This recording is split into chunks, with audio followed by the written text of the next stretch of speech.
शब्द जब वाक्य में प्रयुक्त होता है तब वाक्य के अन्य शब्दों के साथ उसका संबंध स्थापित होता है तथा इस संबंध की अभिव्यक्ति के लिए शब्द कई स्वरूपों में प्रकट होता है।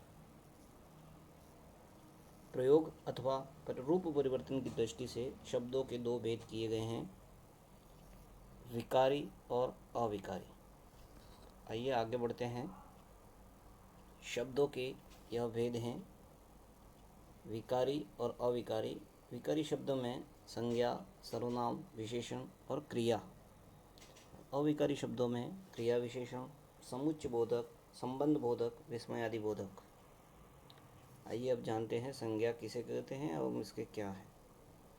संज्ञा शब्दों में नाम को ही संज्ञा कहते हैं। जैसे राम ने आगरा में ताजमहल की सुंदरता देखी।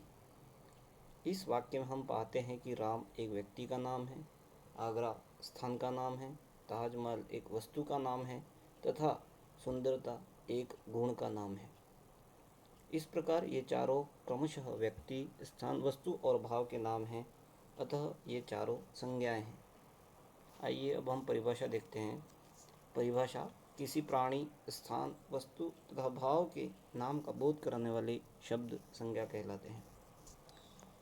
संज्ञा के भेद। संज्ञा के मुख्य रूप से तीन भेद हैं, व्यक्तिवाचक संज्ञा, जातिवाचक संज्ञा, भाववाचक संज्ञा। व्यक्तिवाचक संज्ञा जिस संज्ञा शब्द से एक ही व्यक्ति, वस्तु या स्थान के नाम का बोध होता है उसे व्यक्तिवाचक संज्ञा कहते हैं। व्यक्तिवाचक संज्ञा विशेष का बोध कराती है, सामान्य का नहीं।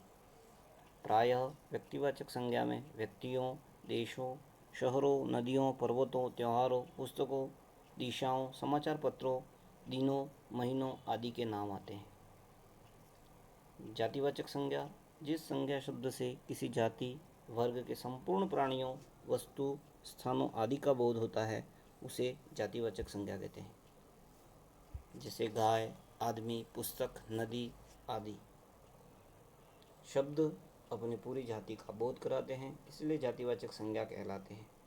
प्रायः जातिवाचक संज्ञा में वस्तुओं, पशुओं, पक्षियों, फल फूलों, धातुओं, व्यवसाय संबंधी व्यक्तियों, नगरों, शहर, गांव, परिवार, भीड़ भाड़ आदि का प्रयोग किया जाता है।